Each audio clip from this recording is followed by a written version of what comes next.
Express, c'est un vrai coup de théâtre. Adil Taarabt jette l'éponge. Il ne jouera pas le match Maroc-Algérie demain. En cause, une altercation avec le sélectionneur de l'équipe nationale, Eric Guéretz.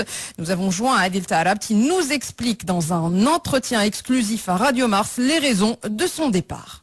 Ouais, exactement. J'ai juste, voilà, que j'ai quitté le stade parce qu'il y a eu un malentendu avec l'entraîneur et puis j'ai pas voulu créer de problème dans le groupe et j'ai préféré partir, m'isoler et dire à personne et puis profiter de ma famille, même si je suis déçu que j'avais envie de jouer ce match-là et puis voilà, je me suis pas entendu avec le coach donc voilà, il y a eu un petit problème donc j'ai préféré repartir voir ma famille et puis voilà. Non, c'est pas juste que ça, c'est le 11, tu vois, c'est pas ça, c'est juste que il y a deux discours différents qui ont été tenus, tu vois. Donc c'est juste ça qui m'ont dérangé.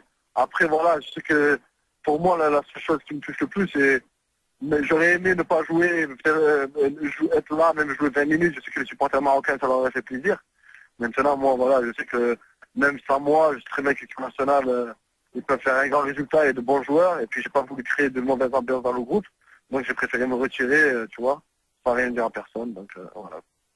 Je m'excuse déjà d'avoir réagi comme ça.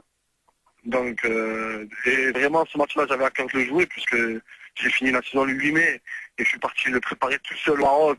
Il n'y avait personne, tous les autres championnats, ils étaient en train de jouer. Donc, j'avais vraiment envie de faire un grand match. Et puis, c'est pas grave, il y a eu un malentendu avec le coach. Et juste, je m'excuse auprès des supporters. Et puis, maintenant, je sais que la sélection du Maroc, je sais pas, c'est tant que Raguet, je jouerai plus jamais pour le Maroc, ça c'est sûr.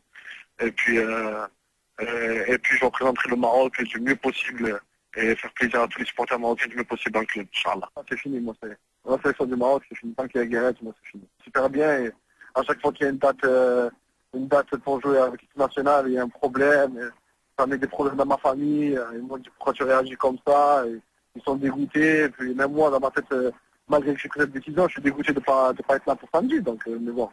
Je préfère rester sur des bonnes images en club et profiter des vacances que aller m'embrouiller avec les entraîneurs ou la fédération et tout, donc voilà. Voilà, vous venez d'entendre Adil Taarabt joint par Hicham Benani, un entretien exclusif accordé à Radio Mars. Et cette affaire Taarabt risque de déstabiliser les Lions de l'Atlas qui sont accoutumés à ce genre de scandale. Nous allons tout de suite rejoindre notre correspondant à Marrakech, Amine Birou. Bonjour Amine, rappelez-nous quelques antécédents de ce type de problème qu'a déjà connu l'équipe nationale et qui, à votre avis, peut occuper la place de Adil Taarabt? Alors on peut vous affirmer qu'il y a eu 2 gros scandales lors des 3 dernières années. Et à chaque fois, avant un match crucial, il y a eu Maroc-Gabon, qui avait signifié le début du scandale de chez Lions de l'Atlas sous l'ère Le Maire, avec Abslem Ouaddou qui avait décidé de ne plus disputer le moindre match avec l'équipe nationale. Le prétexte trouvé n'était pas titulaire, une charnière centrale.